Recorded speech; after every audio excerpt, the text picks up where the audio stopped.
Hi, my name is Coco. I'm a creative artist. I feel like that's the best way to describe myself.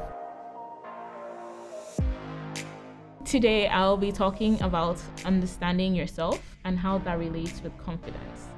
People ask me a lot, like, how am I this confident? People tell me they really love how confident I am, how I do things like so boldly. And you're always like, how did you get this way? So I'm just going to go over a few things that I feel can help everybody understand themselves better and become more confident as you go through life. Firstly, the things you need to do is you need to know what your personality is. That's the most important thing, in my opinion, in understanding yourself. Secondly, you need to know what your values are. You need to ask yourself, what are the things that are important to me in this life? What are my values?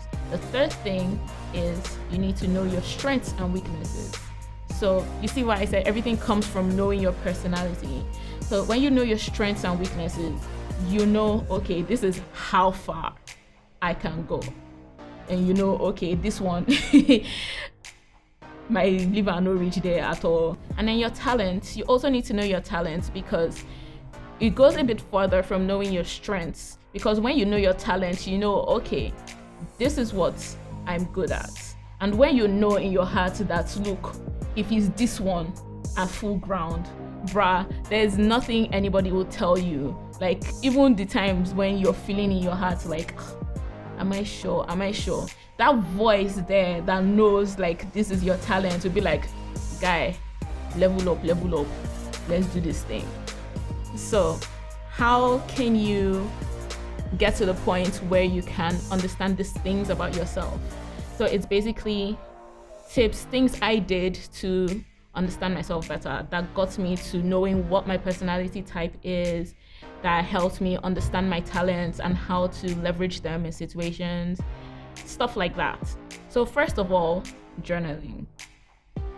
I journal a lot. Like I said, I run a stationery business and that kind of evolved from my journaling habits. Secondly, meditation. Meditation or prayer, depending on what your beliefs are. But you need to set aside a certain block of time every day to just kind of be with yourself. Third thing is positive affirmation, which you can also do during journaling and meditation.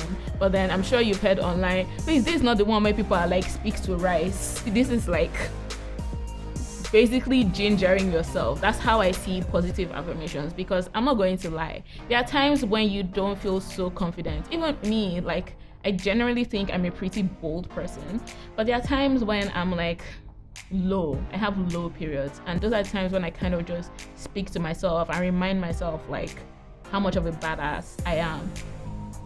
Fourth thing is taking risks.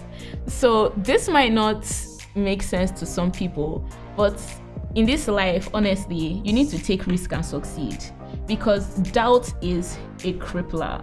There's so many things, even as I am today, I'm not ashamed to admit that there are so many things that I have let doubt and fear stop me from doing. Everything is a learning experience, which is the fifth thing. Keep learning. Always be open to learning, be open to failing, be open to success, be open to whatever. Keep your mind open. There is so much in this world. And once you tell yourself, look, I'm going to learn everything I can learn, I'm going to be open to as much as I can, you will just soar, to be honest.